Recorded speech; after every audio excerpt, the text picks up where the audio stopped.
Mbak, Mas Danang bilang ingin ketemu Abah. Apa boleh? Ayu pesan dari Tio, sepupu Danang yang saat ini merupakan partner bisnis Ayu di bidang tas anyaman.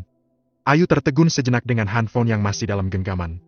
Hatinya bimbang untuk menjawab pertanyaan dari partner bisnisnya tersebut. Pikiran wanita itu tidak menentu. Ada khawatirkan tersendiri apabila mengizinkan Danang bertemu Abah. Takut-takut laki-laki itu nekat membawa kabur anaknya. Terlebih setelah mengetahui Danang sekarang sudah memiliki banyak uang. Assalamualaikum.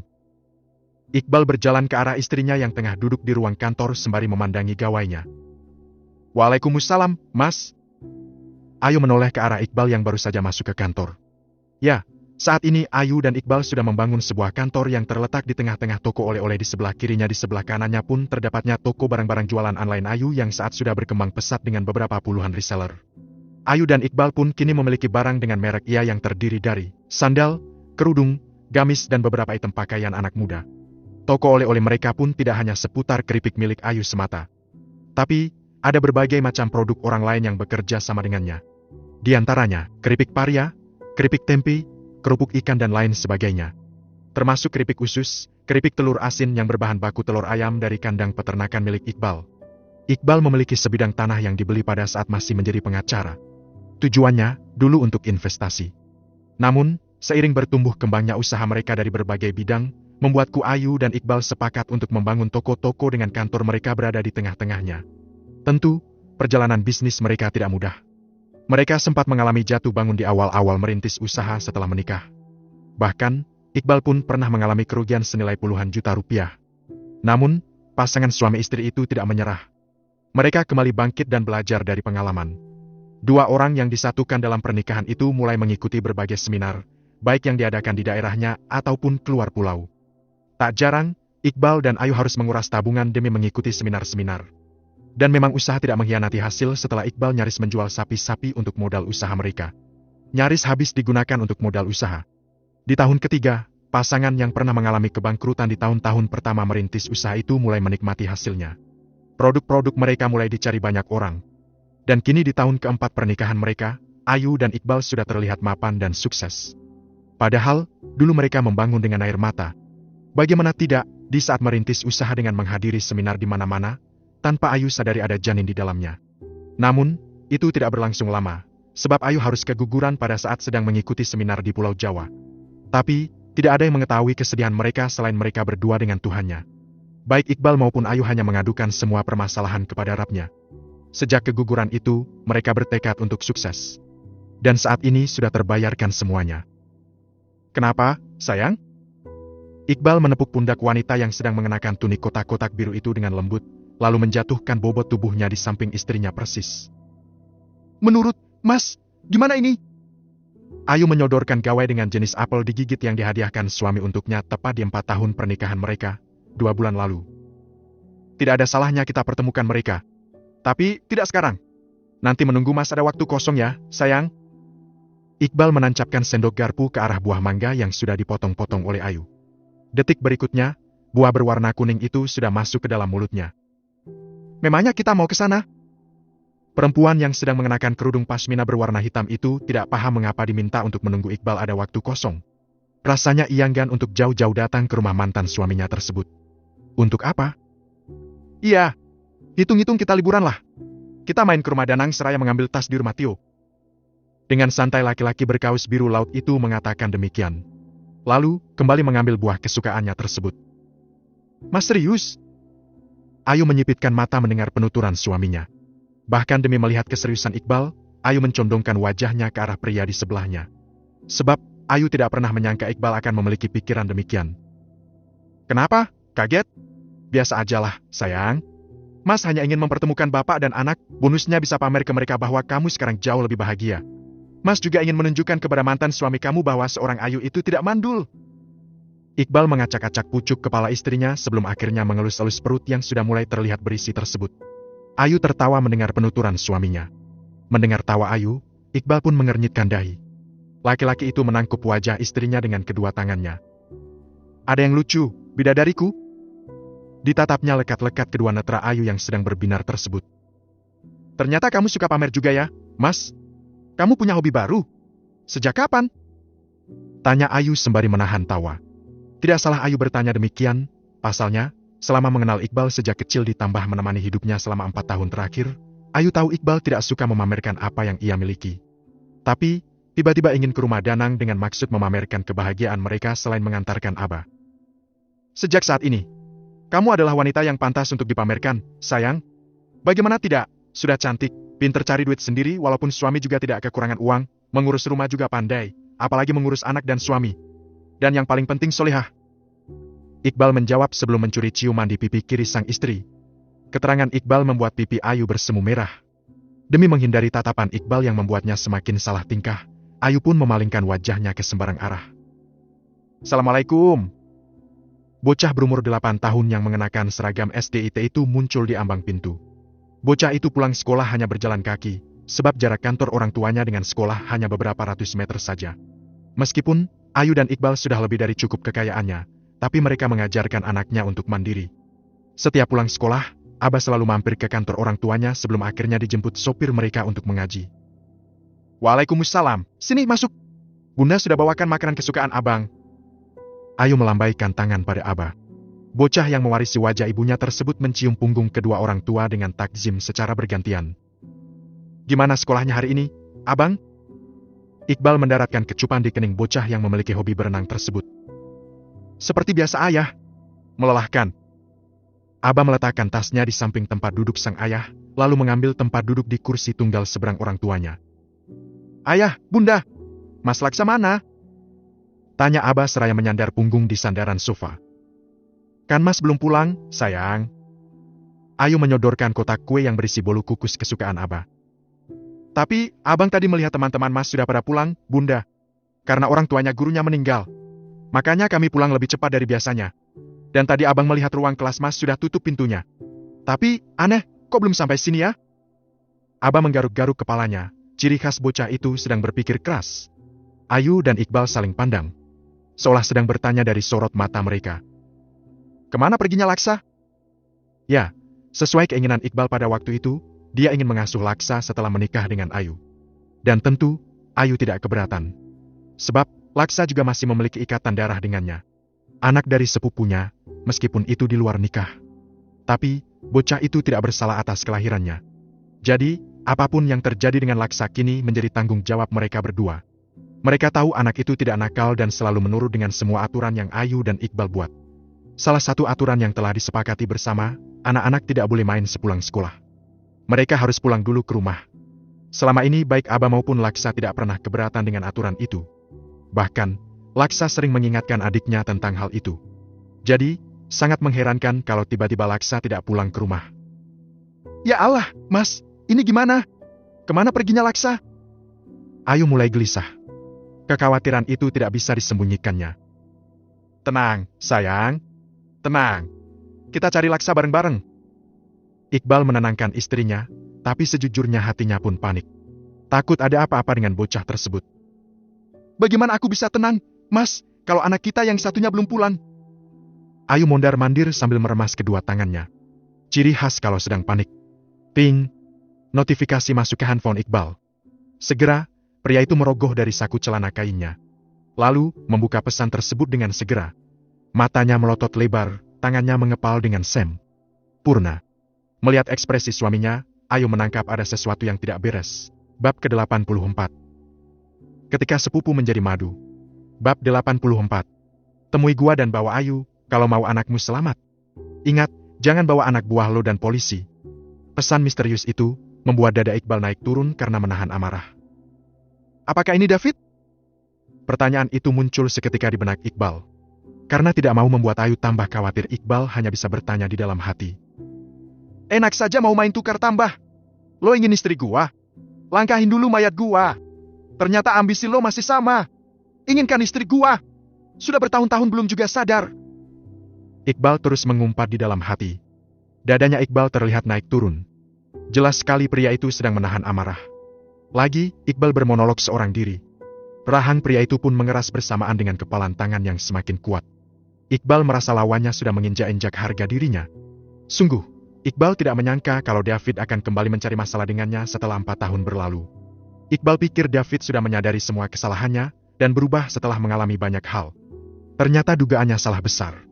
David semakin menjadi sosok yang kepribadian misterius hingga saat ini. Sial! Kecolongan! Umpat Iqbal di dalam hati hingga membuat tangannya mengepal dengan sempurna. Amarah dan penyesalan menjadi satu memenuhi rongga dada Iqbal. Bagaimana tidak marah kalau ada seorang pengecut yang ingin main-main dengan anaknya, padahal jelas urusannya dengan Iqbal. Dan menyesal karena telah ceroboh. Memberikan peluang pada musuh untuk mendekati keluarganya yang saat ini tanpa pengawalan. Sesuatu di luar dugaannya. Iqbal dan Ayu merasa semua ini sudah aman-aman saja sehingga tidak ada pengawalan untuk anak-anaknya. Dengan segera, Iqbal mencari nomor seseorang. Lalu, menghubunginya. Bro, datang ke kantor gua. Tapi, jangan sendirian, bawa 4 orang. Sekarang, gua tungguin. Perintah Iqbal tanpa memberitahu alasannya terlebih dahulu. Pria yang sudah merasa kecolongan itu tidak mau teledor lagi. Terlebih, saat ini tidak tahu siapa lawan yang dihadapinya. Memang, menurut dugaannya adalah David. Namun, itu baru sebatas dugaan. Bagaimana kalau ternyata itu Danang? Bukankah semua itu bisa terjadi? Karena beberapa kali pertemuan secara tidak sengaja di rumah Tio, Iqbal menangkap jelas sorot mata Danang yang masih memuja istrinya. Detik berikutnya, Iqbal kembali menghubungi seseorang. Tolong lacak nomor ini segera, bro. Tanpa basa-basi terlebih dahulu, Iqbal langsung berbicara pada intinya. Sebab, berburu dengan waktu. Lalu, pria tersebut mengirimkan nomor yang mengirimkan pesan misterius tadi kepada lawan bicaranya setelah sambungan telepon mereka matikan. Melihat suaminya yang sibuk menghubungi orang-orangnya, membuatnya Ayu semakin gelisah. Kekhawatirannya semakin menjadi, wajahnya tidak mampu menyembunyikan itu. Apa yang terjadi, Mas? Di mana Laksa saat ini? Pertanyaan Ayu membuat Iqbal menoleh padanya yang tampak sangat cemas. Perempuan yang sedang hamil 5 bulan itu sesekali mengingat bibir bawahnya sembari mondar-mandir. Menyadari sikapnya memancing kecemasan Ayu. Iqbal segera menarik napas panjang. Pria itu berusaha menenangkan diri sebelum menenangkan wanitanya. Setelah berhasil meredam gejolak di hati, Iqbal berdiri mendekati Ayu. Tenang, sayang. Doakan semoga urusannya segera selesai. Mas akan menemuinya sesuai dengan yang ia inginkan. Percayalah, Mas pasti bisa menyelesaikan ini semuanya. Sekarang tugas kamu mendoakan kami, sayang. Lalu, laki-laki itu menuntun istrinya untuk duduk di sofa kembali tanpa mengatakan dengan jujur apa yang dipesan oleh penculik tersebut. Jelas, Iqbal tidak akan pernah melibatkan Ayu untuk menyelesaikan masalah penuh resiko ini. Bagi Iqbal, tidak ada satu orang pun yang boleh menyentuh istrinya sedikit saja. Karena itu harga dirinya yang sangat ia junjung. Dia meminta bertemu, Mas. Siapa sebenarnya dia, Mas? Apa dia yang membawa Laksa? Siapa? Apa tujuannya menculik Laksa? Tanya Ayu seraya mendungak, menatap suaminya dengan seksama. Hatinya sudah kebat-kebit tidak karuan. Laksa memang bukan anak kandungnya, tapi dia sudah menyayangi anak itu sedemikian dalam. Iqbal duduk di samping istrinya dengan hembusan napas panjang. Merangkul pundak perempuan yang sedang mengandung anaknya itu. Lalu, meletakkan kepala Ayu pada pundaknya. Iqbal berusaha menenangkan istri sembari menunggu anak buahnya yang sedang dalam perjalanan. Iqbal tidak mau gegabah. Dia tidak akan datang sendiri ke tempat tersebut. Ya, sayang, dia mau Mas menemuinya. Belum tahu sih apa motifnya. Sepertinya, penculik Laksa ini belum tahu siapa kita. Sehingga mau main-main sama kita. Percayalah, dia hanya cecunguk kecil yang bisa segera kita libas dengan sekali sapuan. Iqbal sengaja merendahkan lawan untuk membesarkan hati istrinya. Sekian menit mereka terdiam. Lalu dengan pikiran masing-masing. Setelah merasa tenang, Ayu bangkit dari pelukan suaminya. Lalu, menatap lekat wajah tampan itu. Sebenarnya siapa sih dia, Mas? Kenapa dia tega menculik Laksa? Ayu curiga bahwa Iqbal sedang menyembunyikan sesuatu. Ayu dapat melihat bahwa apa yang dikatakannya Iqbal sejak tadi itu bukan yang sebenarnya. Ayu paham bahwa Iqbal hanya sedang membesarkan hatinya tanpa menceritakan yang sesungguhnya. Dan Ayu sangat penasaran dengan apa yang terjadi. Wajar kalau Ayu bertanya demikian. Sebab, selama ini dia merasa tidak memiliki musuh. Dia baik dengan semua orang. Bahkan, sering mengadakan pertemuan dengan sesama pebisnis lainnya. Karena mereka bersaing secara sehat. Kamu mengenalnya? Dan tujuannya masih sama, sayang? Yaitu kamu. Jawab Iqbal di dalam hati sembari menatap lekat netra istrinya yang membulat sempurna. Iqbal sengaja tidak menjawab pertanyaan Ayu. Takut wanita itu semakin berpikir yang tidak-tidak. Ayah, cecunguk itu apa? Jadi, yang menculik Mas Laksa cecunguk? Pertanyaan polos Aba membuat suami istri itu saling pandang. Lalu, keduanya tersenyum tipis. Iqbal merasa terselamatkan dari pertanyaan Ayu. Abah pun menjelma menjadi pahlawan hidupnya saat ini. Abah sedang memasang wajah serius, menanti jawaban orang tuanya. Ya, sayang. Doakan semoga Mas Laksa kembali pulang ya. Cecunguk itu semacam kecoak ya, Mas? Ayu menoleh ke arah suaminya untuk mendapatkan dukungan. Iqbal mengangguk.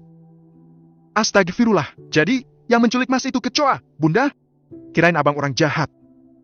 Lagi, Abah berceloteh dengan polosnya. Iqbal tersenyum tipis menanggapi ucapan anak sambungnya. Iya, nak. Sebenarnya dia manusia. Tapi diibaratkan kecoa yang pasti akan kalah oleh ayah. Iqbal menjelaskan sembari menatap lembut wajah anaknya tersebut. Penjelasan Iqbal semakin membuat kekaguman Abah terhadap sosok ayah di hadapannya bertambah berkali lipat. Iqbal segera bangkit dari posisi duduknya setelah melihat beberapa orang dengan motor gede memasuki parkirannya. Lalu, pria itu menyambar jaket kulit yang disampirkan di belakang sofa yang Abah duduki. Barang itu tertinggal di kantor sejak kemarin. Kamu di sini, sayang? Mas akan keluar. Abah jaga Bunda, ya? Iqbal mulai memasukkan tangannya ke jaket. Ayah mau kemana? Mau cari Mas Laksa? Hati-hati ya, ayah! Abah menatap kagum dengan sosok ayah sambungnya yang terlihat sangat gagah di mata sang anak. Iya, terima kasih, nak. Doakan ayah cepat pulang dengan membawa Mas Laksa. Ucap Iqbal seraya menarik resleting jaket ke atas. Iya, ayah. Sebenarnya, Abah ingin ikut ayah menangkap penjahat yang seperti kecoa itu. Tapi, sayangnya Abah masih kecil. Kalau sudah besar mau ikut ayah cari Mas. Abah pengen jadi seperti ayah nantinya. Ucapan Abah dibalas senyum lembut dari seorang Iqbal. Ketulusan Abah menyejukkan hati Iqbal yang sedang panas oleh penculik Laksa. Iqbal melangkah keluar ruangan, Ayu mengekor di belakangnya. Hati-hati ya, Mas. Cepat pulang dengan membawa anak kita. Ayu mencium punggung tangan suaminya. Sebagai balasannya, satu kecupan mendarat di kening Ayu. Terima kasih banyak, sayang. Assalamualaikum. Iqbal melangkahkan kaki, menjauh dari istrinya. Mendekati segerombolan orang yang sedang berdiri di parkiran. Selanjutnya, Iqbal memberikan arahan kepada orang-orang tersebut.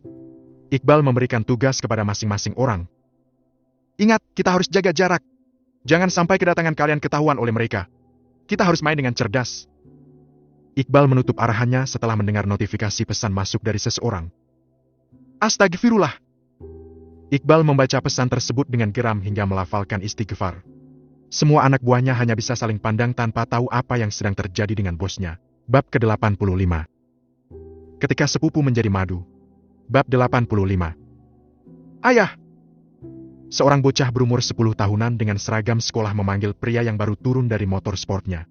Namun, sayang suara itu tidak terdengar sama sekali oleh Iqbal. Sebab, mulut bocah itu telah ditutup dengan lakban hitam. Bocah yang tadi diculik saat pulang sendiri, itu diletakkan dalam sebuah bangunan kosong. Dari dalam, dari balik bangunan yang penuh dengan kaca itu Laksa bisa melihat sosok Iqbal. Tapi, sebaliknya Iqbal tidak dapat melihat keberadaan anaknya. Prok! Prok! Akhirnya, pahlawan kesiangannya datang juga. Punya nyali juga rupanya kamu, bro! David seperti meracau. Seolah dia menganggap remeh lawannya. Jiwa premannya merasa sok paling hebat. David bertepuk tangan seraya berjalan ke arah Iqbal yang baru turun dari motornya. Pria yang sedang melepaskan helmnya tersebut dikagetkan dengan sambutan David. Iqbal menggantungkan helmnya di stand motor. Lalu, mengamati penampilan David yang terlihat sangat urakan dengan tubuh yang sangat kurus. 2 tahun tidak bertemu, membuat Iqbal pangling dengan perubahan David yang cukup drastis. Ya, kini David telah kembali dengan pribadi yang berbeda setelah menghilang dari daerahnya 2 tahun silam. Bukan menjadi semakin lebih baik, tapi sebaliknya.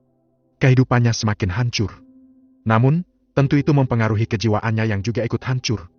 Kehancurannya bermula dari 3 tahun silam. Tepatnya, saat setelah kebakaran.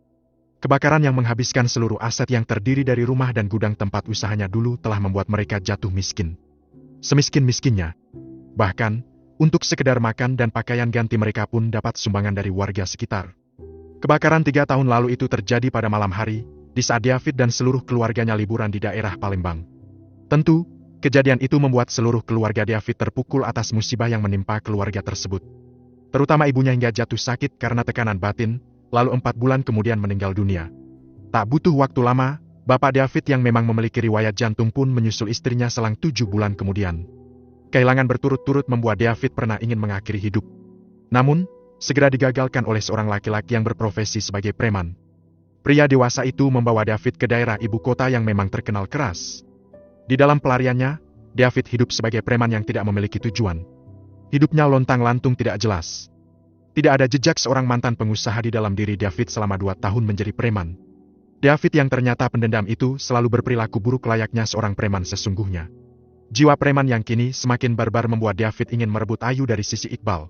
Ego David selalu menuntun untuk mengambil apa yang menurutnya wajib menjadi miliknya. Termasuk Ayu. Cinta David memang besar untuk istri Iqbal. Apapun akan ia lakukan demi mendapatkan Ayu. Termasuk menguntit kehidupan Ayu dan David selama 1 bulan terakhir setelah kepulangannya ke daerah Lampung. Bahkan, David selalu berusaha mencari celah untuk bisa menghancurkan rumah tangga mereka. Iqbal memindai penampilan David dari atas hingga ke bawah. Celana jeans belel dengan sobekan di sana-sini. Jaket kulit dekil yang membungkus tubuh kurusnya. Dengan tato di pergelangan tangannya. Sungguh, David telah berubah 180 derajat dari sewaktu menjadi pengusaha. Makin sukses saja rupanya Bapak Muhammad Iqbal. Semakin respek gua dengan Anda. Duduk dulu. Kita bernegosiasi. David menarik kursi di depan meja teras gedung kosong tersebut. Ya, saat ini mereka berada di sebuah gedung yang dulunya merupakan sebuah kafe. Namun, kini terbengkalai. Tapi, masih ada beberapa furniture yang ada di sana. Termasuk beberapa pasang meja kursi yang terbuat dari kayu. Tidak inginkah Anda berbagi kebahagiaan itu dengan gua, barang sedikit pun? David melanjutkan ucapannya seraya melipat kedua tangan di depan dada, setelah menjatuhkan bobot tubuhnya yang kurus di atas kursi. Dada suami Ayu bergemuruh hebat, sebab menahan emosi. Iqbal tahu ke arah mana pembicaraan David. Mana anak gua? Tanya Iqbal setelah mengedarkan pandangannya ke segala arah, tapi tidak mendapatkan Laksa di sana. Kalem, bro. Seperti yang gua minta tadi. Bawa Ayu kemari kalau mau anak itu. Tapi, nyatanya Anda tidak bawa kekasih gua. Terus, gua harus menyerahkan anak itu? Jangan harap. Penuhi dulu permintaan gua, baru anak itu bisa keluar dari sini dengan selamat. Itu sih pilihan lo, mau anak itu atau Ayu? Hidup ini pilihan, bro. Jadi, gua harap lo bisa memilih salah satunya. Namun, bila lo tidak bisa memilih, biarlah gua kasih pilihan. Kedua tangan Iqbal mengepal dengan sempurna, saat mata itu terus menatap tajam ke arah David yang kini tampak seperti orang yang kehilangan akal sehatnya. Iqbal masih berdiri, enggan untuk duduk bareng dengan pria yang tidak jelas seperti David saat ini. Apa yang kamu inginkan dari seorang Ayu? Apa tidak ada orang lain yang lebih baik dari Ayu? Iqbal berusaha bicara baik-baik meskipun mati-matian menahan emosi. Kata gua juga duduk dulu, bro. Kita bicarakan ini dengan kepala dingin. David berusaha mengontrol Iqbal. Namun, pria itu tidak berhasil. Sebab, Iqbal langsung menyerang David yang kesannya mengulur-ulur waktu. Sialnya, David tidak seorang diri. Di saat merasa bosnya mendapatkan perlawanan secara tiba-tiba, muncul anak buahnya David dari balik semak-semak yang tidak jauh dari gedung terbengkalai tersebut. Iqbal kini menghadapi musuh dengan formasi 2 lawan 1. Beruntungnya, Iqbal memiliki kemampuan bela diri yang cukup tinggi, sehingga mampu mengimbangi David dan anak buahnya meskipun hampir kewalahan. Anak buah Iqbal yang sejak tadi bersembunyi pun segera turun membantu setelah mendengar perkelahian di antara mereka. Kini 1 lawan 1. Bro, lo masuk ke gedung itu. Sepertinya, Laksa ada di dalam gedung itu. Gua yakin. Pria bertompel itu menunjuk arah gedung. Gua mau turun bantuin bos Iqbal. Anak buah Iqbal yang masih bersembunyi membagi tugas sebelum turun tangan. Perkelahian antara Iqbal dan David masih berlangsung. Belum ada yang terlihat kalah di antara keduanya, meskipun sudah sama-sama kena serangan lawan. Bahkan, kini David mendapatkan tenaga tambahan. Totok memilih turun tangan setelah melihat Iqbal kembali menghadapi 2 orang. David kembali mendapatkan bantuan dari anak buahnya. Mereka kembali 1 lawan 1. Sementara, 1 orang lagi yang ditugaskan untuk masuk ke gedung itu untuk menyelidiki keberadaan Laksa pun tidak berhasil masuk. Sebab, dijaga ketat oleh anak buah David. Ada 3 orang yang menjaga Laksa di dalam gudang tersebut. Anak buah Iqbal berusaha melawan anak buah Iqbal yang sedang menggandeng Laksa. Tapi, perlawanannya tidak berarti apa-apa, sebab Laksa tetap dibawa ke depan oleh anak buah David yang lainnya. Hentikan! Menyerahlah Iqbal! Atau anak ini akan mati di tanganku. David berhasil menyergap Laksa yang baru saja diantarkan oleh anak buahnya ke arah halaman gedung tersebut. Semua mata memandang ke arah David yang kini menodongkan senjatanya ke arah leher Laksa. Iqbal membeku di tempatnya, sementara tangan anak buah David segera membekuk lawan masing-masing. Iqbal kalah strategi dalam hal ini. Pilihan ada di tangan kamu, Iqbal. Pilih menceraikan Ayu saat ini juga atau melihat anak ini mati di tanganku. Otak Iqbal benar-benar tidak bisa berpikir. Apalagi anak buah David pun terus mengintimidasinya. Bab ke-86. Ketika sepupu menjadi madu. Bab 86. Kedatangan polisi membuat David sias kalang kabut. Kocar-kacir mereka berusaha menyembunyikan diri. Namun, naas tidak dapat dihindari. Kaki David terkena peluru panas milik polisi setelah sebelumnya sudah diberikan peringatan. Tapi, tidak mereka indahkan. 4 anak buah David pun ikut tertangkap setelah mereka dikepung oleh para polisi. Alhamdulillah ya, Allah! Laksa mengucapkan hamdalah sebelum akhirnya sujud syukur setelah melihat David dan cisnya diringkus oleh polisi. Iqbal segera menghampiri Laksa dan memeluk bocah tersebut. Ayah, terima kasih sudah menyelamatkan Laksa. Tadi Laksa sudah sangat takut. Dalam dekapan Iqbal bocah itu bersuara. Ayah tidak akan membiarkan siapapun menyakiti kamu, nak. Sekarang kita ke kantor polisi dulu untuk memberikan kesaksian. Ucap Iqbal setelah menghadiahi kecupan di kening Laksa. Terima kasih atas kerjasamanya, Pak Iqbal. Kebetulan David CS ini sudah menjadi buronan selama beberapa bulan terakhir ini. Dengan kejadian ini kami lebih mudah menangkapnya. Dan tolong Pak Iqbal ikut kami untuk menjadi saksi. Seorang polisi yang diketahui sebagai komandannya menyalami Iqbal. Siap, Pak. Kami akan segera ke kantor polisi untuk memberikan keterangan mengenai David. Kalau begitu kami pamit dulu, Pak Iqbal. Pria dengan seragam coklat tersebut berpamitan pada Iqbal. Lalu, mereka masuk ke dalam mobil masing-masing menuju kantor polisi. Tentu, David sudah berada dalam mobil mereka. Dengan anggukan kecil Iqbal melepas kepergian para polisi. Ya, saat ini David dan gerombolan sudah diamankan oleh polisi setelah mendapatkan laporan dari anak buahnya Iqbal. Salah satu di antara mereka melaporkan ke polisi sesuai dengan arahan Iqbal sebelum berangkat ke lokasi. Iqbal pun baru mengetahui kalau ternyata David adalah buronan polisi yang selama ini dicari-cari. Beruntungnya, pria itu melakukan kecerobohan dengan cara menculik Laksa. Dengan mudah polisi pun menangkapnya. David seolah-olah menghantarkan diri kepada pihak kepolisian. Ayah, berarti kita tidak langsung pulang ke rumah ya? Pertanyaan polos Laksa membuat Iqbal mengalihkan pandangan. Kini pria yang akan memiliki anak kembar itu menatap wajah Laksa seraya mengangguk, lalu mengelus pucuk kepala bocah yang masih mengenakan seragam tersebut. Ya, nak. Kita akan ke kantor polisi untuk menjadi saksi Om David. Tapi, ayah mau menghubungi bunda dulu, ya? Sebentar. Iqbal merogoh smartphone-nya dari dalam saku celananya. Detik berikutnya, Iqbal segera mencari nama kontak istrinya. Assalamualaikum, Mas. Gimana keadaan kalian saat ini? Wanitanya menyapa terlebih dahulu dari seberang sana dengan suara sengaunya. Perasaan wanita itu sangat kacau. Apa yang dikhawatirkan Iqbal terbukti.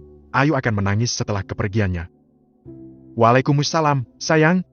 Sudah, jangan menangis lagi ya. Kita sudah aman? Kok? David sudah ditangkap polisi. Dan Laksa saat ini sudah bersama Mas. Jangan menangis terus ya. Kami tidak kenapa-kenapa. Tapi Mas tidak bisa langsung pulang ke rumah. Kamu harus memberikan kesaksian terlebih dahulu ke kantor polisi. Suara Iqbal cukup menenangkan bagi istrinya. Alhamdulillah, Mas. Itu penjahatnya beneran si David, Mas? Ayu yang tidak mengetahui apa-apa benar-benar kaget mendengar keterangan suaminya. Ya, sayang. David yang melakukan semua ini. Tapi, untuk apa, Mas? Ayu masih tak paham kenapa pria yang sudah dianggap berubah itu masih saja mengganggu hidupnya. Karena awalnya, David ingin menukar kamu dengan Laksa, sayang. Dan Mas sejak awal sengaja tidak memberitahukan hal ini. Tapi, karena saat ini sudah selesai, Mas harus jujur padamu, sayang. Ya sudah ya, sayang. Kamu hati-hati di rumah sama abang. Kami akan segera pulang setelah semuanya selesai. Tapi, entah kapan selesainya. Segera minta jemput sopir ya. Mas akan memerintahkan anak-anak untuk menjaga di rumah. Sudah jangan lagi, ya sayang. Jangan lagi berpikir macam-macam. Mas pamit dulu. Assalamualaikum. Klik sambungan telepon mereka terputus setelah Ayu menjawab salam penutup dari suaminya. Di rumah minimalis modern. Mama, aku lapar. Davina, bocah perempuan dengan rambut dikuncir dua itu mendekati seorang wanita cantik yang saat ini sedang memberikan cat pada kukunya. Kalau lapar itu ngambil sendiri, bukan malah ke sini. Memangnya, kalau kamu ngomong lapar langsung tersedia makanan di depan sini. Begitunya? Bocah cilik tanpa dosa itu diberikan tatapan tajam oleh perempuan yang ia panggil Mama. Tapi, aku tidak bisa mengambil sendiri, Mama. Davina mencebikkan bibirnya hendak menangis. Sika, menyusahkan. Kapan sih kamu gedenya? Cepat gede tuh. Biar apa-apa sendiri. Tidak merepotkan melulu.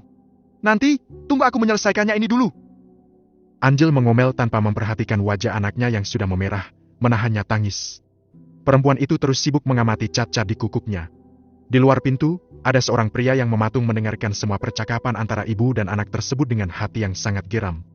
Bahkan, tangannya sudah mengepal kuat. Suara handal dibuka membuat Angel terperanjat kaget. Perempuan yang memiliki kecantikan seperti artis itu terlihat takut saat menoleh ke arah pintu. Ah, bukan tepatnya saat mata berbulu lentik itu menatap sosok laki-laki berwajah pas-pasan itu melangkah menuju tempat duduknya. "Sika! Sial!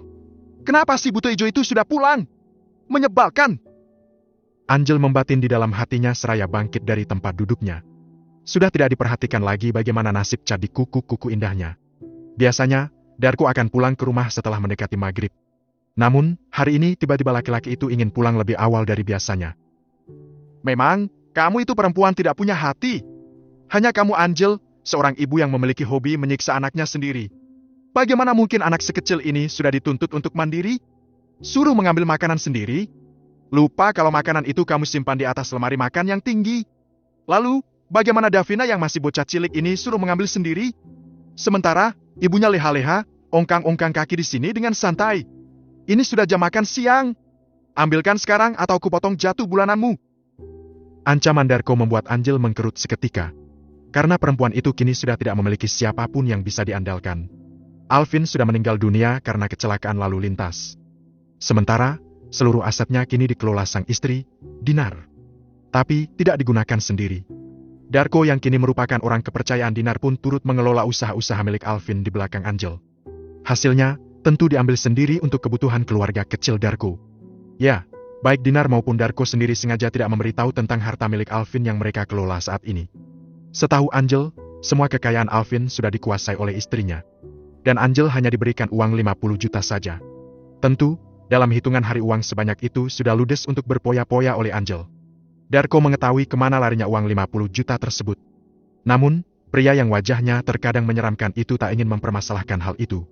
Justru, bagi Darko dengan habisnya uang Angel itu merupakan keuntungan tersendiri baginya. Sebab dengan Angel yang tidak lagi memiliki duit itu lebih mudah dikendalikan. Karena perempuan yang memiliki hobi rebahan itu bukan tipe wanita mandiri. Saat ini Angel akan menurut dengan laki-laki yang bisa memenuhi semua kebutuhannya. Terbukti, meskipun tidak cinta dengan Darko, tapi tetap bertahan karena pria tersebut royal terhadapnya. Meskipun seringkali bertindak otoriter dan diktator. Tapi, Darko terlihat mencintai Angel di mata Alvin dan Dinar. Itu sebabnya, sehari meninggal dunia, Alvin seolah sudah memiliki firasat bahwa umurnya tidak akan lagi panjang. Pria yang memiliki profesi sebagai pengacara itu pun berpesan kepada Dinar untuk memperbanyak sebagian hartanya dikelola Darko. Karena bagi Alvin, Darko adalah orang yang tepat untuk mendampingi Angel. Sebab, hanya Darko yang bisa mengendalikan Angel saat ini. Bahkan, dulu Iqbal pun tak sanggup menaklukkan hati perempuan itu. Tapi, bagi Darko mudah memegang Angel. Angel benar-benar menjadi perempuan yang jinak setelah kematian kakaknya 3 tahun lalu. Tentu, itu memudahkan Darko untuk mengontrolnya. Ya, meskipun perempuan itu tidak bisa mencintai anak yang dikandungnya dulu dengan tulus sebagai ibu-ibu yang lain mencintai anaknya. Alasannya adalah Davina memiliki wajah yang sangat mirip dengan Darko. Tidak ada cantik-cantiknya menurutnya. Angel tidak menyadari kenapa dia bisa menikah dengan Darko dan memiliki anak yang wajahnya mirip pria tersebut. Padahal, kalau dia sadar semua itu karena kesalahannya sendiri. "Malah bengong di situ. Cepat ambilkan makan Davina. Kalau perlu suapin." Bentakan Darko yang iringi dengan tatapan tajam mampu membuat Angel menggerakkan kakinya. Sembari memonyongkan bibirnya, Angel melangkahkan kakinya ke arah ruang makan. Lalu, perempuan itu mengambil makanan yang sejak tadi menjadi penghuni lemari makan. Detik selanjutnya, ia menurunkan satu persatu wadah makannya ke atas meja makan. "Ayo sini, nak. Kita ke ruang makan." Darko menggendong bocah yang mewarisi wajahnya tanpa dibuang sedikit pun. "Terima kasih banyak ya, Pak. Kalau tidak ada apa-apa mungkin aku suruh minta makan di rumah Bude Dinar seperti biasanya." Ucapan Davina membuat Angel tiba-tiba terbatuk-batuk. Sungguh, Angel tidak pernah menyangka bocah yang ia anggap polos, pendiam, dan mudah ditindas itu akan sanggup mengadukan perihal ini kepada Darko. Darko menyeringai melihat reaksi istrinya. Otaknya pun segera menyusun rencana untuk mengerjai perempuan itu. Bab ke-87. Ketika sepupu menjadi madu. Bab 87. "Mama mau kemana?" Davina masuk ke kamar ibunya. Bocah perempuan itu melihat Angel sedang merias diri depan toilet. "Mau kemana aja bebas." Angel menjawab anaknya dengan ketus. Perempuan yang mengenakan dress selutut itu tidak bisa berlemah lembut dengan Davina, anak yang ia kandungan selama 9 bulan. Lantaran anaknya mirip dengan wajah ayahnya. Aku ikut. Bocah dengan rambut sebahu itu tampak antusias. Mendengar ucapan anaknya, Angel memutarkan badannya. Lalu, perempuan itu melotot sempurna. Memangnya siapa yang mau ngajakin kamu? Kamu di rumah Bude Dinar. Main sama kakak di rumah itu. Tidak ada senyuman yang menghiasi bibir Angel. Justru, wanita yang terpaksa menikah dengan Darko itu memasang wajah sejutek-juteknya. Mak, rumah Bude Dinar itu bukan tempat penitipan anak. Kenapa sih mama tidak pernah mau ngajak kalau aku ikut? Pokoknya aku harus ikut. Kalau tidak aku laporan sama papa. Ancaman Dinar mujarab-mujarab. Disebutkan papa Angel langsung menciut. Sial! Angel menggerutu di dalam hati. Perempuan dengan warna rambut yang baru itu memutar bola matanya dengan malas. Dia menarik napas dalam-dalam. Sungguh, Darko bagai momok yang menakutkan untuknya. Angel lama terdiam di depan meja riasnya. Bibirnya yang belum dipoles itu bergerak ke sana ke sini seraya dimonyongkan. Kenapa aku harus takut dengan Darko sih? Kenapa setelah menikah dengan dia aku jadi semakin tidak punya tajiah?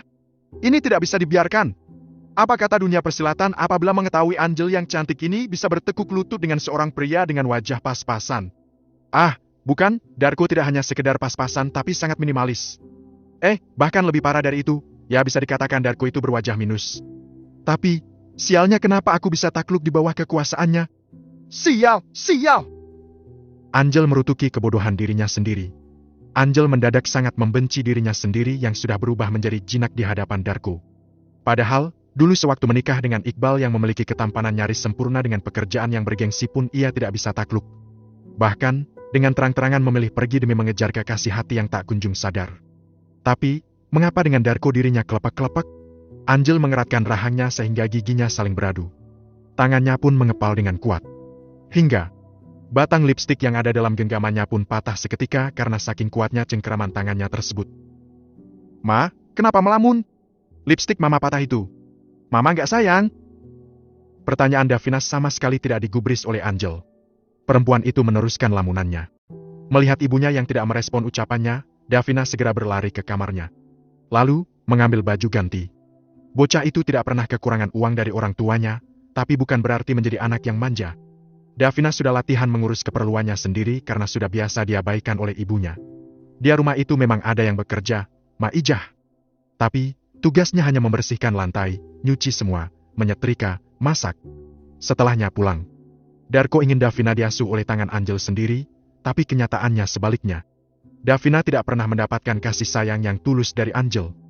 Perempuan itu terlalu sibuk dengan dunianya sendiri meskipun hanya di rumah saja. Kembali ke kamar Angel. Mulai sekarang aku tidak boleh lagi tunduk dengan Darko. Selama ini dia merasa menang karena aku selalu menunjukkan ketakutan di hadapannya. Coba kalau aku juga tegas, dia bisa apa? Aku akan mencoba menjadi Angel yang dulu lagi. Dia berhasil menikahi aku itu seharusnya sebagai sebuah anugerah. Dan pria dengan tampang minus 25 itu seharusnya wajib bersyukur karena istrinya nyaris cantik sempurna. Bodoh! Kenapa aku baru kepikiran sekarang? Kan seharusnya dia yang takut dengan aku. Bukan sebaliknya begini. Diralat! Selama ini aku bukan takut kehilangan dia tapi hanya takut dikurangi jatah shopping itu aja. Tidak lebih. Mulai sekarang aku harus bangkit dari ketidakadilan ini. Aku yang harusnya menguasai dia. Bukan sebaliknya seperti ini. Memangnya, dia tidak takut aku pergi dari hidupnya? Aku ini cantik, sekali tebar pesona pria-pria di luar sana pasti akan terpesona. Dan aku yakin Darko yang akan bertekuk lutut denganku karena takut kehilanganku tadi. Pasti bahagia hidupku kalau bisa menguasai Darko sebagaimana dulu aku menguasai Mas Iqbal. Lama, Angel bermonolog seorang diri. Mama, aku sudah siap. Aku cantik kan? Pertanyaan Davina yang disertai dengan menarik tangan ibunya, mampu membuat Angel tersentak kaget. Hingga perempuan itu melotot dengan sempurna saat matanya melihat penampilan Davina dari atas hingga ke bawah. Angel memindai penampilan anaknya mulai dari atas. Topi yang ada rambut palsu yang dikepang, kaos lengan panjang yang ada gambar kuda poni, rok yang penuh selutut yang dilapisi beberapa tile, sepatu boots anak-anak yang dibelikan Darko belum lama ini. Angel geleng-geleng kepalanya melihat wajah anaknya yang seperti badut. Pipi yang warnanya berwarna putih akibat dempulan bedak bayi dengan dilapisi eyeshadow yang diambil diam-diam sebelum keluar dari kamar ibunya tadi. Perempuan dewasa yang sudah 2 kali melahirkan itu hanya bisa menarik napas panjang. Mak, aku sudah cantik seperti mama kan? Davina dengan polosnya kembali mengajukan pertanyaan pada wanita yang menatapnya dengan tajam. Cantik dari Hong Kong? Kamu terlihat sangat cantik, tapi dilihatnya harus dari Monas. Lalu, menggunakan sedotan. Dengan demikian kamu terlihat sangat cantik. Jawab Angel disertai tawa mengejek. Beruntungnya, Davina masih polos, sehingga belum paham kalau ibunya sedang mengejeknya habis-habisan. Ih, kata mama aku cantik. Davina loncat kegirangan. Sebab, ini pertama kalinya Angel mengungkapkan itu meskipun tadi bermakna hinaan. Tapi, bocah itu menganggap ibunya tulus. Kalau begitu aku boleh ikut kan, Ma? Kali ini mata jernih itu menanti anggukan kepala ibunya dengan berbinar-binar. Ceka, memangnya yang mau ngajak kamu itu siapa, Nona? Tanpa perasaan, Angel mematahkan kebahagiaan anaknya. Wajah yang semula ceria itu langsung menunduk dan berkaca-kaca. Mama jahat! Aku laporkan ke Papa. Davina menghentakkan kakinya sembari berlalu pergi dari kamar ibunya. Memangnya dia mau laporan ke Darko dengan cara apa? Bodoh amat, Kalau sudah terjadi Darko bisa apa? Palingan aku suruh melayaninya di atas ranjang. Siapa takut? Hukuman yang sangat basi. Angel bersikap masa bodoh, dia menganggap enteng ancaman anaknya. Dengan santai, perempuan itu melanjutkan riasan di wajahnya. Tangan itu mengambil lipstik warna lain karena yang tadi dipegang telah patah. Lalu, melukis alis yang memang sudah digunduli seperti hutan yang telah menjadi perumahan. Derap langkah kaki lebar sedang berjalan ke arah kamar Angel. Darko mendekati wanita yang terlihat sedang asik menggunakan maskara. Apa yang telah kamu lakukan terhadap anakku, Angel? Suara bas laki-laki itu membuat Angel terlonjak kaget. Dia tidak menyangka pria yang bergelar suaminya itu bisa muncul secara tiba-tiba. Memang apa yang telah aku lakukan? Angel sedikit terbata saat melihat wajah Darko yang terlihat sangat menyeramkan. Kamu telah membuat anakku menangis. Paham? Dan aku harus siap menerima hukumannya. Darko menatap tajam ke arah istrinya yang kini sudah berdiri dari tempat duduknya. Kalau dia menangis itu salahkan dia yang cengeng. Bukan aku yang tidak tahu apa-apa. Sesuai dengan rencananya, Angel mencoba bangkit dan melawan Darko tipis-tipis. Kamu merasa tidak tahu apa-apa? Dasar manusia tidak punya hati. Davina menangis karena kamu tidak mau ngajak dia pergi. Padahal, dia sudah berdandan dengan maksimal sebisanya. Tapi, kenapa kamu masih tak mau mengajak dia pergi? Sekali gerak, Darko sudah berhasil memegang wajah Angel. Namun, itu tidak berlangsung lama. Sebab, secepat kilat tangan Angel berhasil menyingkirkan tangan suaminya. Karena aku ingin bebas. Apa ingin pergi tanpa gangguan siapapun? Memang itu salah? Lagian, kenapa sih Davina selalu ingin ikut dengan aku? Padahal, aku ini galak dan tidak pernah sudi dengannya. Dengan menaikkan dagunya ke atas, Angel menantang suaminya. Darko memutari tubuh Angel. Dari belakang, laki-laki itu meringkus tangan Angel, lalu mengunci kaki perempuan itu dengan kakinya. Darko pun meniup tengkuk wanita dengan penuh nafsu. Detik berikutnya, membisikkan kata-kata yang menohok. Dasar perempuan tidak punya hati. Karena anakmu. Sehingga ingin selalu ikut dengan kamu. Kalau kamu orang lain, Davina tidak akan peduli. Paham? Karena kamu sudah membuat anakku menangis, maka siap-siaplah menerima hukumanku yang membuatmu selalu ketagihan. Dengan gerakan cepat, Darko mengangkat tubuh istrinya ke atas ranjang. Di bawah kungkungan tubuh suaminya, Angel meronta-ronta. Hatinya merutuki kebodohannya yang tidak bisa merealisasikan cita-citanya untuk menantang Darko. Akhirnya, dia selalu kalah di bawah tekanan pria bertato tersebut. 3 tahun kemudian, di tempat lain, seorang wanita memejamkan mata, menikmati udara bebas setelah sekian tahun di penjara. Dengan langkah pasti, wanita itu melangkahkan kakinya. Jilbabnya bagian meliuk-liuk terkena terpaan angin. Rinjani? Wanita itu menoleh. Ke arah sumber suara. Matanya berkaca-kaca saat mengetahui siapa orang yang menjemputnya. Rinjani. Ketika sepupu menjadi madu. Bab 88. Mbak Ayu. Rinjani menatap ke arahku dengan tak percaya. Tapi, dapat kutangkap binar bahagia di netranya saat mata kami saling bersitatap. Perempuan dengan gamis berwarna biru laut itu menarik sudut bibirnya hingga membentuk sebuah lengkungan sembari berjalan ke arahku. Wanita yang telah bebas bersyarat itu berjalan dengan langkah pendek. Lalu, kakinya terdiam. Seolah dia ragu dengan sesuatu. Ya, Yani. Apa kabar kamu? Aku mengikis jarak di antara kami. Segera kurentangkan tangan ke arahnya. Dia terdiam beberapa saat melihat reaksiku. Bibirnya terlihat bergetar. Entah apa yang dia pikirkan. Tapi, Detik berikutnya ia pun membalas pelukanku. Terima kasih banyak ya, Mbak. Sudah menjemputku. Tidak pernah terpikirkan olehku kalau Mbak Ayu sudi nyamperin aku ke sini. Suara Rinjani bergetar. Segera aku tepuk-tepuk punggung Rinjani dengan lembut. Dari arah belakang, Mas Iqbal mengambil tas jinjing yang dibawa Rinjani dari rutan. Kulihat lelakiku membawanya ke arah bagasi mobil yang tidak terlalu jauh dari tempat kami berdiri. Ini beneran Mbak Ayu kan? Suara Rinjani semakin bergetar. Iya, Rinjani. Ini aku. Kenapa? Kamu tidak percaya dengan kehadiranku? Aku mengeratkan pelukan. Adik sepupuku itu seolah masih tidak bisa percaya dengan apa yang aku lakukan.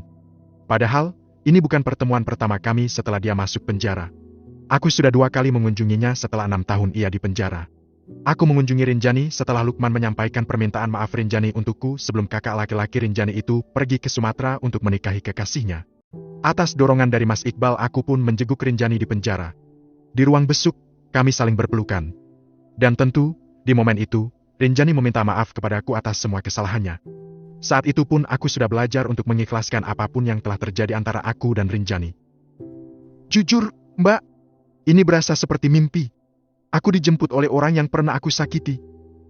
Rinjani sesenggukan setelahnya. Kenapa tidak percaya? Aku meleraikan pelukan. Lalu, memegang kedua pundaknya. Kuhapus air mata yang membasahi pipinya. Kutatap matanya lekat-lekat. Mungkin, sebagian orang akan menganggap ini sebuah lelucon. Aku menjebloskan Rinjani ke dalam penjara, tapi aku juga yang menjemputnya keluar dari tahanan. Memang, tidak mudah melupakan semua kejahatannya. Tapi, aku berusaha untuk memaafkannya. Meskipun kesalahannya mungkin tidak bisa dimaafkan oleh sebagian orang karena telah membuang anakku selama 3 tahun. Tapi, Mas Iqbal selalu membesarkan hatiku untuk bisa memaafkan kesalahan Rinjani. Karena laki-laki itulah aku bisa legowo menerima dan menjalani semua takdir yang telah Allah gariskan untukku. Termasuk, pernah dizalimi oleh Rinjani dengan sedemikian rupa. Dan belum tentu aku akan bisa belajar memaafkannya kalau Mas Iqbal tidak terus mengobati luka di hati ini akibat perbuatan Rinjani. Mas Iqbal adalah laki-laki terbaik yang bisa membimbingku ke arah yang lebih baik. Mas Iqbal adalah jodoh terbaik yang Allah turunkan untukku. Tidak hanya meratukan aku, tapi juga menuntunku ke jalan Allah. Sungguh, dia definisi imam yang sempurna untukku. Walaupun, pada kenyataan tidak ada manusia yang sempurna di dunia ini. Ya, aku bisa memaafkan Rinjani karena sudah menemukan kebahagiaan bersama Mas Iqbal. Petuah-petuah Mas Iqbal yang disampaikan dengan lembut mampu menggerakkan hatiku yang sempat membatu. Sehingga dengan mudahnya hatiku memaafkan Rinjani. Tidak ada untungnya kita menyimpan dendam untuk orang lain, sayang. Dengan memaafkan kita akan memiliki beberapa keuntungan.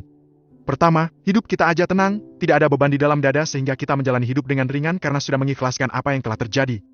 Tentu, kebahagiaan yang akan kita dapatkan berbanding terbalik dengan orang yang menyimpan dendam. Hidupnya akan selalu terbebani dengan masalah yang telah berlalu. Terbayang-bayang dengan kesalahan orang lain. Otaknya selalu berpikir keras untuk mencari cara membalas kesalahan orang tersebut. Karena itu hidupnya tidak bisa tenteram. Dadanya akan selalu sesak setiap mengingat kezaliman orang lain.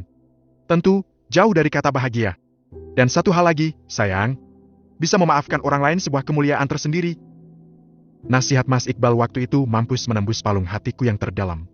Selain petua yang masuk ke relung hati, ada hal lain yang dilakukan Mas Iqbal yang mampu membuat aku memaafkan Rinjani. Pria itu mampu mengobati lukaku dengan memberikan kebahagiaan yang tak terkira. Sehingga aku menganggap apa yang dulu dilakukan Rinjani adalah kejahatan yang bisa membawaku kepada kenikmatan. Tapi, mungkin akan berbeda cerita kalau aku masih belum bahagia atau jodohku bukan Mas Iqbal. Karena tidak semua laki-laki bisa menuntun istrinya menuju kebaikan. Bahkan, tidak menutup kemungkinan aku masih menyimpan dendam untuk Rinjani bila suami orang lain. Dosaku terlalu besar kepada Mbak Ayu. Aku bahkan malu untuk mengakui semua kejahatanku kepadamu, Mbak. Entah terbuat dari apa hatimu sehingga masih bisa memaafkan dosaku yang tak terhitung banyaknya. Bahkan, kesalahanku mungkin bagi orang lain tidak termaafkan. Rinjani membuang muka ke arah jalan. Air mata itu pun jatuh membasahi pipinya yang terlihat sangat tirus.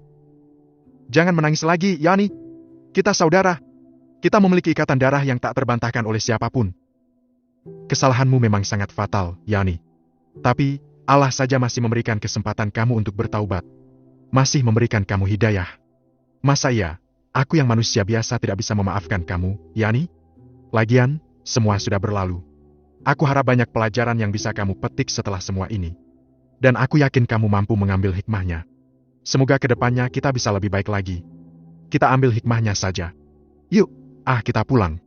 kasihan si kembar yang sudah menunggu di dalam mobil. Ku gandeng tangan mantan madu pahit itu ke arah mobil. Namun, langkahku berhenti saat melihat Bun berjalan ke arah kami. Bude! Rinjani tak percaya Bun ikut menjemputnya. Kecanggungan tercetak jelas di mimik wajah Rinjani. Detik selanjutnya, mantan istri Mas Danang itu meraih punggung tangan ibuku. Lalu, menciumnya dengan takzim. Bagaimana kabarmu, Nduk? Bun mengelus pundak keponakannya dengan penuh kasih. Maafkan Yani, Bude. Maafkan Yani yang tidak tahu diri. Rinjani berlutut di bawah kaki Bun. Kudengar isak tangisnya yang semakin pecah. Aku terenyuh melihatnya. Rinjani terlihat benar-benar sudah menyesali semua perbuatannya. Sungguh, ini pertemuan yang mengharu biru bagiku. Berdiri, Enduk. Tidak pantas kamu berlutut seperti ini. Bude sudah memaafkan semua kesalahanmu, Enduk. Kamu tetap keponakan Bude sampai kapanpun. Bun mengelus-ngelus pucuk kepala Rinjani. Lalu, Bun mengangkat pundak keponakannya tersebut, membimbingnya untuk berdiri. Selanjutnya mereka berpelukan dengan erat. Di wajah Bun hanya kulihat ketulusan dan kasih sayang. Tidak ada dendam maupun yang lainnya. Yuk, kita masuk ke dalam mobil. Kasihani lembar sudah waktunya tidur ini. Aku segera menyudahi drama pertemuan ini. Kami pun segera berjalan ke arah mobil. Rinjani menyapa orang-orang yang ada di dalam kendaraan roda 4 tersebut. Di dalamnya, ada Aba, Laksa dan 2 bocah kembar kami yang berjenis kelamin laki-laki dan perempuan. Tentu, ada Mas Iqbal juga sebagai kemudinya. Sudah 2 minggu Rinjani bebas dari penjara. Karena di rumah dia hanya seorang diri, maka aku dan Mas Iqbal pun merekrutnya untuk menjadi salah satu karyawan kami. Perempuan itu mulai benar-benar berubah 180 derajat dari sebelumnya. Dia kini lebih banyak beribadah daripada berbuat hal yang sia-sia. Aku sering melihatnya mencium Aba seraya menitikan air mata. Terlihat jelas penyesalannya. Tapi, entah karena apa aku melihat Rinjani dia menatap layar handphonenya. Perempuan itu terlihat menggigit bibir bawahnya. Yani, ada apa? Aku mendekatinya yang sedang duduk di kursi kasir saat toko sudah mau tutup. Aku sengaja menunggunya kebetulan, kami baru selesai mengecek laporan akhir bulan. Mbak, aku dapat pesan ini. Rinjani menyodorkan handphonenya kepadaku. Aku pun melotot untuk memastikan bahwa penglihatan ini tidak salah baca. Bab akhir. Ketika sepupu menjadi madu. Bab 89. Ini serius, Yani? Aku menatap perempuan berkerudung bergo itu dengan seksama. Mencari kebohongan dari sorot matanya. Sayangnya semua benar, tidak ada kebohongan dari mata tersebut. Sekali lagi, aku ambil handphone Rinjani. Membaca ulang pesan dari Danang untuk perempuan di sampingku itu. Kamu mau kan kalau menikah lagi denganku, Yani? Kalau kamu mau, aku akan datang ke keluarga besarmu. Memintamu untuk kembali menjadi istriku. Serius Danang ingin melamar kamu lagi? Aku tak percaya dengan apa yang dilihat oleh mata ini, meskipun sudah membacanya berulang kali. Benar, Mbak. Sebenarnya, Mas Danang sering menemui aku di penjara. Terakhir sama ibunya. Perempuan itu menjeda ucapannya, lalu mengatur napas. Dan dia meminta kamu untuk kembali padanya? Aku mencoba menebak apa yang terjadi di antara mereka. Rinjani mengangguk. Aku terdiam. Tapi, otak ini pun berpikir macam-macam. Apa alasan Danang untuk kembali pada Rinjani? Dia bilang, daripada menikah lagi dengan orang lain, lebih baik kembali rujuk. Toh, sebenarnya kamu masih sama-sama ada rasa di dalam sini? Ucap Rinjani dengan tersipu. Dapat kutangkap wajah merah jambu di pipi Rinjani sebelum perempuan itu membuang muka ke arah lain. Aku tersenyum melihat ekspresinya yang seperti orang sedang kasmaran. Mungkin, memang benar cinta Danang masih besar untuk Rinjani. Tapi, ya sudahlah apapun alasannya hanya mereka yang tahu. Semoga mereka bisa sama-sama belajar dari kesalahan di masa lalu. Dan pernikahan mereka akan berakhir bahagia. Mas Danang bilang, kami bisa sama-sama belajar untuk lebih baik lagi. Ungkap Rinjani seraya menunduk. Tangannya pun sibuk memilin ujung kemejanya. Terus kenapa tidak segera dibalas? Aku duduk di sebelahnya. Tanganku sibuk mengetik pesan untuk Mas Iqbal. Segera, kukirimkan pesan agar laki-laki itu lekas menjemput. Karena aku bingung, Mbak. Antara mau menerimanya atau tidak. Aku takut diolok-olok oleh orang lain kalau balikan dengan mantan. Ucapan Rinjani sukses membuatku menoleh ke arahnya. Aku memiringkan kepala ke arahnya. Kuamati raut Rinjani tampak kaget dengan ekspresi aku. Tanyakan pada hati kecilmu sendiri, mau nggak kalau balikan dengan Mas Danang? Jangan kau hiraukan apa kata orang. Toh, yang akan menjalani hidup itu kalian. 2 minggu telah berlalu, rumah almarhumah Biratna sedang ramai oleh saudara-saudara dan tetangganya kiri kanan. Ya, Hari ini adalah hari pernikahan ulang Danang dengan Renjani. Sebagai walinya, telah hadir Lukman yang baru dari wilayah paling atas Sumatera, Aceh. Renjani dan Danang sengaja mengundang banyak orang untuk menjadi saksi bersatu cinta mereka kembali. Sekaligus sebagai bentuk syukuran Renjani karena telah pulang dari penjara. Saat ini acara telah selesai. Para tamu undangan tinggal makan-makan tanpa dipungut amplop undangan. Dan ini semua biayanya ditanggung berdua oleh Danang dan Lukman. Kini hidup Lukman sudah berkecukupan di Aceh sana. Sebab, menikahi janda kaya yang ditinggal mati suaminya. Kamu benar-benar hebat, Ayu. Masih bisa memaafkan dan menerima mereka dengan baik. Celetuk Bu Tatik, pedagang gorengan yang rumahnya paling ujung dari kami. Aku yang sedang membantu menyiapkan piring di tempat prasmanan hanya tersenyum menanggapi ucapan perempuan bergamis brokat tersebut. Sempat-sempatnya dia melontarkan pertanyaan macam itu. Ya, gimana cerita kamu bisa kembali akur dengan Renjani dan mantan suamimu? Hebat kamu. Terlihat tidak ada dendam dengan mereka. Kini giliran Bu Wangsa yang bertanya. Wanita dengan kerudung besar itu menatapku tanpa berkedip. Seolah menunggu jawabanku dengan seksama. Karena yang lalu biarlah berlalu, Bu, toh saya jauh lebih bahagia saat ini. Jadi, untuk apa menyimpan dendam dengan mereka? Biarlah kesalahannya menjadi urusan Allah. Aku menjawab sekenanya saja. Banyak mata yang menatap ke arahku saat bibir ini menjawab demikian. Tak lama kemudian, ucapan Masya Allah bersamaan keluar dari bibir-bibir mereka. Jam 6:30 malam aku dan Mas Iqbal masih di rumah Bun, hendak berpamitan pulang ke rumah. Besok hari Senin, anak-anak harus sekolah. Namun, langkah kami berhenti setelah mengetahui ada Lukman di ambang pintu seraya mengucapkan salam. Mbak, Mas, kalian sudah mau pulang? Boleh kita bicara sebentar? Tanya Lukman setelah menatap kami satu persatu. Hatiku sudah mulai tidak karuan. Pasti, ada hal serius yang ingin dibicarakan. Aku menoleh ke arah Laksa yang sedang sibuk menggendong Safa anak 3 tahun kembaran Dava anak bungsu kami. Lalu, aku menoleh ke arah Mas Iqbal. Seolah kami sedang berbicara lewat kontak mata. Dan kami sepakati untuk menerima Lukman terlebih dahulu. Ya, besok anak-anak harus sekolah. Tapi, kalau mau bicara boleh. Yuk, kita bicara di luar. Biar anak-anak main dulu di kamar. Ayu meletakkan tas dan di atas meja tamu milik Bun. Anak-anak aku giring untuk main di ruang tengah. Sementara, aku menyusul Mas Iqbal yang sudah terlebih dahulu ke teras depan. Mas, Mbak, aku mohon dengan sangat. Katakan dengan jujur, siapa sebenarnya Laksa? Mengapa wajahnya sangat mirip dengan aku? Tanya Lukman dengan wajah yang memelas. Bahkan laki-laki yang usianya ada di atasku itu menangkupkan kedua tangan di depan dadanya agar kami memenuhi permintaannya. Apa yang kami khawatirkan terjadi juga. Dulu, Novita meminta Mas Iqbal untuk tidak memberitahu tentang Laksa kepada Lukman.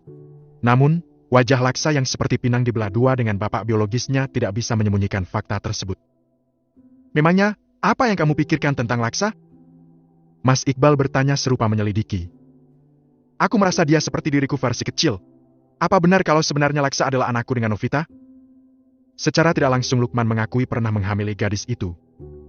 Apa yang pernah kamu lakukan terhadap Novita? Mas Iqbal semakin ingin mengoreksi masa lalu mereka. Meluncurlah cerita Lukman yang sama persis seperti yang diceritakan Novita kepada Mas Iqbal yang kemudian diceritakan kepadaku waktu itu. Katakan dengan jujur, Mas. Biar aku tenang. Dan aku ingin menebus semua kesalahan di masa lalu. Jujur, aku merasa selama ini tidak bisa punya anak karena hukuman dari Tuhan karena kesalahan di masa lalu. Suaranya bergetar. Lukman meraup wajahnya dengan kedua tangannya.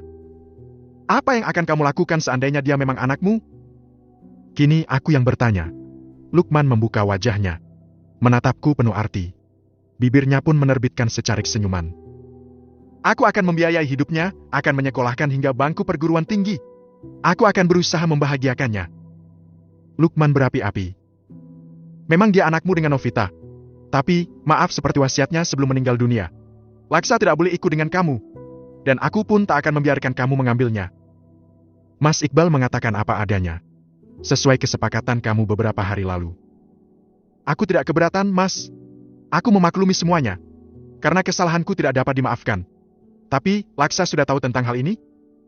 Kamu berdua mengangguk. Sebab, kami sudah menjelaskan kepada anak itu bahwa kami bukan orang tua kandungnya. Kami pun bercerita bahwa Laksa adalah anak dari sepupuku yang ibunya telah meninggal dunia. Awalnya, Laksa tentu tidak bisa menerima begitu saja. Bahkan, anak itu murung berhari-hari. Tapi, Mas Iqbal berhasil mengembalikan keceriaannya kembali setelah berbicara dari hati ke hati dengan bocah remaja tersebut. Laksa coba dipanggil ke sini, Bunda. Mas Iqbal memerintahku. Tanpa membantah aku pun segera memanggil bocah tersebut. Keduanya bertemu dengan canggung. Ini bapak, nak. Ini bapakmu yang tidak bertanggung jawab, nak. Lukman memeluk memperkenalkan diri pada remaja yang berdiri di sampingku. Aku sudah tahu. Jawaban Laksa sangat datar. Maaf, aku butuh waktu untuk mengakuinya. Lagi, Laksa bicara dengan suara bergetar. Aku mengelus-elus punggung pemuda tersebut. Bapak maklum, nak. Bapak tidak masalah akan hal itu. Boleh bapak memelukmu? Lukman tak kalah bergetar suaranya. Boleh. Laksa menjawab dengan senyum dipaksakan. Lalu, keduanya berpelukan. 3 tahun berlalu. Usaha keripik kami semakin maju. Bahkan, Mas Iqbal saat ini memfokuskan pada produksi cemilan tersebut. Karena memang pertumbuhannya sangat pesat. Kami pun membuka rumah keripik di Kota Bumi. Sesekali kami memantau ke sana. Di sana, dikelola oleh orang kepercayaan Mas Iqbal. Dan seperti saat ini, kami sekeluarga sedang berada di Kota Bumi. Mumpung anak-anak sedang libur, kamu nginep di sana. Kami membeli rumah untuk tempat istirahat saat berkunjung di sini. Bunda, di depan ada bapak. Abah mendekati aku yang sedang menyiapkan makanan malam untuk keluarga besar kami. Aku menghentikan pergerakan tangan yang sedang mengiris timun untuk lalapan. Mas yang memberitahu kalau kita ke sini? Aku tatap anak pertamaku dengan seulas senyum. Jarak antara rumah kami di sini dengan kediaman Danang berjarak 2 kilo. Ya, soalnya tadi tanya kapan main ke rumah bapak. Ya sudahlah, Mas jawab kalau saat ini sedang di sini. Ya udah, buatkan minuman untuk bapak. Tapi di depan sudah ada ayah kan? Aku memastikan. Ya, sudah ada ayah. Hubungan kami memang sangat itu dengan Danang. Sudah tidak ada rasa apapun di antara kami. Karena dia sudah benar-benar masa lalu. Kami berinteraksi untuk kepentingan Abah. Laki-laki itu pun setiap bulannya memberikan uang untuk kepentingan Abah. Aku pun mengantarkan minuman buatan Abah keluar, sebab anak itu izin ke kamar mandi. Katanya, sudah tidak kuat menahan hajat. Aku tak tahu lagi dengan Rinjani saat ini. Ucap Danang pada Mas Iqbal. Beruntungnya anak-anak sedang sibuk bermain di lantai atas. Rumah baru kami memang 2 lantai. Kenapa lagi dengan dia? Aku ikut nimbrung seraya meletakkan minuman hangat berupa teh manis sebanyak 2 gelas. Rinjani ternyata punya hutang, Ban. Hingga menembus hampir puluhan juta rupiah. Mas Iqbal menjawab pertanyaanku. Aku melongo sesaat. Otakku berusaha mencerna apa yang baru saja didengar oleh telinga ini. Hah? Hutang? Padahal, kamu sekarang berpenghasilan besar setiap bulannya. Untuk apa hutang sebanyak itu? Terus hutang-hutangnya itu didapatkan dari mana saja? Aku menelan air liur, membayangkan betapa banyaknya hutang Rinjani. Itu dia, Rinjani tidak mau mengakuinya. Dia bungkam 1000 bahasa untuk apa uang sebanyak itu. Tapi, di rumah banyak sekali barang-barangnya setelah aku mengecek ke dalam lemari khusus bajunya. Bahkan, ada beberapa baju dengan bandrol harga yang cukup mahal, tas, sepatu yang semua barang-barang tidak penting. Memang, Rinjani berulang lagi setelah bergabung dengan kaum sosialita di grup arisannya. Mungkin, itulah dia hutang ke Bank Mekar. Aku pun tidak tahu kapan Rinjani mulai meminjam uang itu. Aku tahu karena ditagih setiap hari oleh mereka. Bahkan, katanya uang anggota lainnya pun ia tilap sendiri untuk membayar hutangnya. Innalillahi. Aku dan Mas Iqbal hanya bisa mengucapkan kalimat itu. Ya Allah. Aku pikir Rinjani benar-benar sudah berubah taubat. Namun, kenyataannya penyakit baru datang menghampirinya. Boros dan suka menghamburkan uang. Mbak, tolong aku. Tolong beli rumah ibu yang di kampung untuk menutup hutangku yang jumlahnya puluhan juta itu. Pagi-pagi Rinjani datang menemui kami. Yani, maaf kami tidak bisa membeli rumah kamu. Tapi, kami bisa membantumu menjualkan ke orang lain. Mas Iqbal menolak secara halus. Gak apa-apa, Mas. Sebenarnya, kamu gunakan untuk apa saja uang sebanyak itu, Yani? Aku sangat penasaran. Untuk poya-poya, Mbak. Aku bosan hidup miskin terus. Rinjani menjawab dengan sendu. Aku hanya menggelengkan kepala mendengar ekspresi Rinjani. 3 hari kemudian rumah Biratna laku terjual. Karena terlihat butuh maka dibeli dengan harga murah. 4 bulan telah berlalu. Kamu makin sukses saja sekarang, Ayu. Seorang perempuan parubaya dengan dandanan menor menegurku saat aku ada di toko keripik Kota Bumi. Alhamdulillah, Bu, Allah sedang mempercayakan ini. Dan ini hanya titipan. Aku sedang tidak merendah. Bukankah memang semua yang ada diri kita itu hanya sekedar titipan? Kehidupanmu berbanding terbalik dengan Rinjani dan Danang. Mereka sering banget berantem karena istrinya yang sangat boros. Tapi, ya gitu, setelah berantem hebat balikan lagi. Awet rajut kata orang Sunda. Keterangan tetangga Danang itu hanya aku tanggapi dengan senyuman. Sungguh, aku tidak mau tahu tentang kehidupan mereka lagi. Kami tetap berkomunikasi dan sesekali bertemu karena ada anak di antara kami. Tapi, tidak sekalipun kami bahas tentang keadaan rumah tangga mereka lagi. Malam harinya. Sayang, tadi Mas ketemu Angel. Mas Iqbal mulai bercerita saat kami sudah di atas ranjang. Kebiasaan kami, ngobrol sebelum tidur. Oh iya, gimana keadaan dia sekarang, Mas? Aku tak pernah lagi bertemu dengannya. Sudah punya anak 2. Satunya mirip Darko, satunya lagi cowok mirip Angel. Aku tersenyum mendengar penjelasan Mas Iqbal. Akhirnya kami menemukan kehidupannya sendiri. Aku bahagia bersama laki-laki yang mencintaiku. Angel tetap meneruskan rumah tangganya. Bersama Darko, laki-laki yang menjadi korban jebakannya. Sementara, Danang dan Rinjani tetap bersama meskipun sering berantem karena keborosan Rinjani akhir-akhir ini. The end.